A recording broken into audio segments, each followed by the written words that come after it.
Mopeds, creatures of the night, YouTubians, let's all unite and come together today because it's an exciting day today. We got lots of stuff to look at, and what I'm talking about looking at is EC Comics Pre-Code Horror, baby.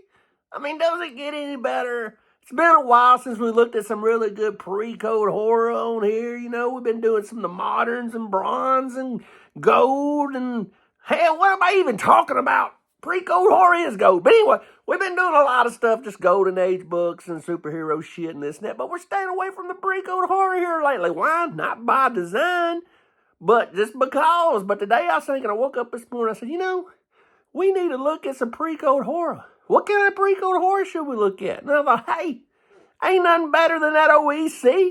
Yeah, it's a little bit more popular, a little less rare than some of that other stuff, but it took people's hearts. People love the stories. People loved EC. People love Mr. Bill Gaines, which ran the company. What can I say? EC is king of the pre-code horror. But before we get to that, I was at Walmart trying to find some hamburger helper this morning. And what did I run across? I didn't have this one. Ghostface. I didn't have this one. I've got Freddy. I've got Jason. I've got Michael Myers. Who else do I got? Hell, I've got all of them. I've got it. But I didn't have Ghostface. I've been looking for this one for a while. So it is a good day. So now, I love these little toony terrors because they're cheap. They're cheap. And they're cool as shit, man. I don't want to pay $40 for an action figure, but I'll give 14. 14 still kind of sounds high, but better than 40. What can I say? We only got one question today, and that is a versus question. My man, Paul Chapman 4241. He watched the last show, and we did a couple of verses. And the winners, I think, was Elvis and Mr. T. I think it was Elvis against Team Wolf and Mr. T against Edward Scissorhands. So he, off of that, says, so what about Elvis versus Mr. T?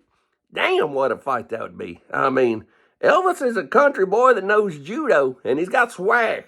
Mr. T is a tough motherfucker with some Chuck Taylors and plenty of gold chains, and he's got all them rings on his hand. If he hits you with one of them hands with all them rings on it, out goes the lights. But on the other hand, Elvis has got the judo chop. The judo chop would be hard to stop, and he's TCB taking care of business. So when the smoke clears and the dust settles, and it all comes to an end, today, I'm going to have to still go with Elvis. Elvis, I think, outweighs him. I don't know. I've never said beside Mr. T, but I feel like Mr. T's about 5'6". I feel like Mr. T's not as big as he looks on TV. And I think Elvis is the real deal. And I've been laying in my bed at night thinking about Elvis. I know that sounds weird, but, you know, I'm thinking an Elvis comic book, like Elvis the Vampire Killer, or Elvis killing zombies. We need to get some trademark Elvis stuff going on. Either Elvis or Evel Knievel killing zombies. That'd be a good comic book if it's written right by the right people. You know, we can't have, Dynamite doing it. Sorry, Dynamite, but if we got a real company doing it, Elvis, the Vampire Killer, he'd be killing them all. Hey, I'd watch it. I'd read the shit out of it. I'd read it till the damn cover fell off. But anyway, let's get to some books. First, we got some Tales from the Crypt Classic, number 39. Guy chasing you through the graveyard with an ice pick. Boys are running for their lives. One of them ain't going to make it. I think it'd be this fat plump one here. He looks a little slower. I say Tales from the Crypt 39 is a keeper, guys. I like that book. All right, what else do we got over here? We got the last in the series of Tales from the Crypt. The last issue, number 46, classic werewolf cover. Beautiful book. Look at that book. That's why I don't go hunting at night, because I don't want to find a werewolf. I love the light coming off the lantern. I love the classic werewolf there. And this is classic Tales from the Crypt number 49, or 46. I got glasses on, but I still read upside down. What the hell's wrong with me? Anyway, that is the last issue. And one of my favorite EC covers of all time. And that's saying a lot because there's a lot of them I love. I love a lot of them, baby. Anyway, what about Vault of Horror number 35? The gold digger. She wrecked his BMW. She's trying to get another condo. She's cheating on him behind his back. And what did she get for Christmas? A casket. She's like, I don't understand, Harry. Well, you ain't going to understand because I also got you an axe and it's about to go through your neck. Anyway, Harry is tired of her shit. This is awesome. This is Vault of Horror number 35 Christmas special. It's really not a Christmas special, but it is a Christmas special because it's Christmas time and it's very special. Next, what do we have? Next on the agenda, we got Crime and Suspense Stories number 25. We got this evil little guy hanging out in the back alleyway. We got this girl walking where she shouldn't be walking. Her hips are plump. She's swinging her purse. She's pretty. She's doing all the wrong things. You're just asking for it when you get in this neighborhood. He's got a knife, and he's going to take what he wants. It's crazy. What's going to happen? Swing that little purse a little bit more, bitch. You're going to get it. Anyway, there's that. What else do we got? Oh, my gosh. We got Haunt of Fear number 26. And, looks pretty bad. I don't know what's going on here. We got this dude, I guess he can't take care of himself.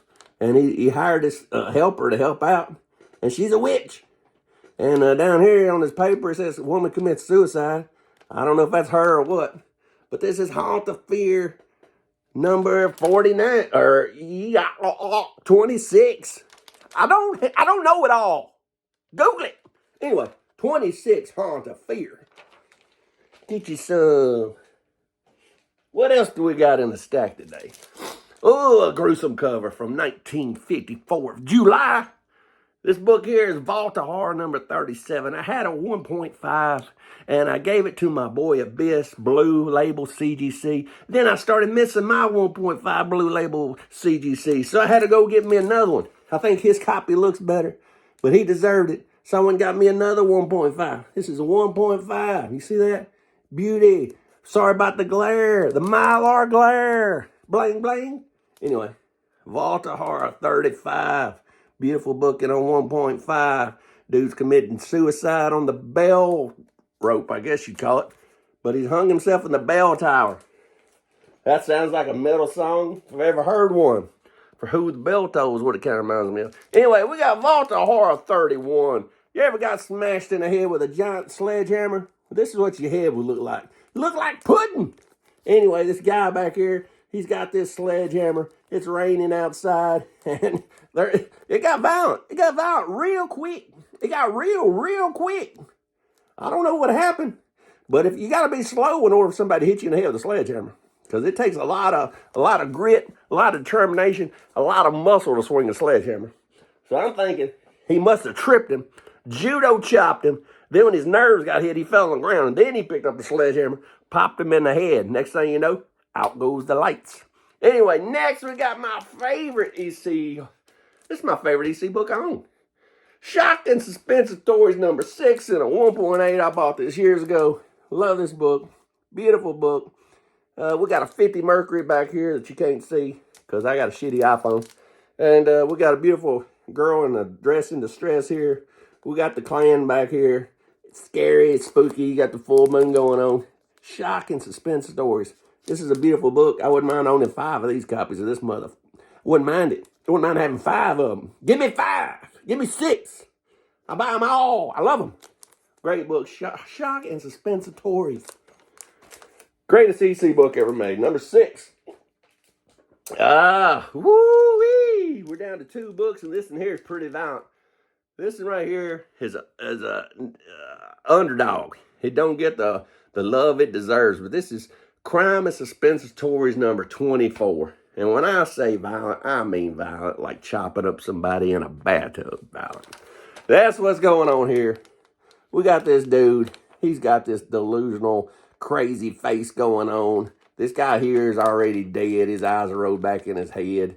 And he's fixed to get chopped up with his axe. Only thing would have made this better if there had been some blood splattered on the shirt. Maybe he'd be missing like a hand or an arm. Been chopped off already. maybe some blood running down the side of the tub. But they probably couldn't get away with that much. But I sure would have liked it if they did. But anyway, Crime and Suspensatories, number 24. Beautiful book. That's who I'd take to the prom. This book right here, I'd take it to the prom. That was a prom picture I just made. Anyway, last book. Gosh, damn, what a book to have. I love this book. I wanted this book so bad. And then I got it. It's not much of a story. That's it. The end. But anyway, this book looks better in real life than it does in fake life. So if you could ever have one in real life, you'll be like, damn, that looks a lot better than I did in fake life. But in real life, this book is awesome. This is a Crime and Suspense Stories number 17 from 1953 of June and July. Bang goes the gun, blows out his brains. When you first see it, you think somebody just shot this dude and there goes brains flying out. This guy right here just shot the shit out of him. But if you look through this mirror back here, you'll realize, I don't know if you can see it, but that is him shooting himself. He got tired of her shit, Betty. Tired of your shit. Costing me lots of money. Made me lose my job. Got the cops looking at us for tax evasion. I'll blow my damn brains out. You happy, Betty? Now you take care of all this and clean this damn brain matter off the damn mattress. Pick up every piece of white meat. It's all your fault, Betty. Just like that, we're under 12 minutes. I got to show you some shit. I'm digging around down here in Dopetopia, having a good old time today on my day off. Under 12 minutes, hit that like button. And if you don't want to, hit that dislike button. And if you don't want to, just sit there. I don't give a damn. But what I do care about is read your books.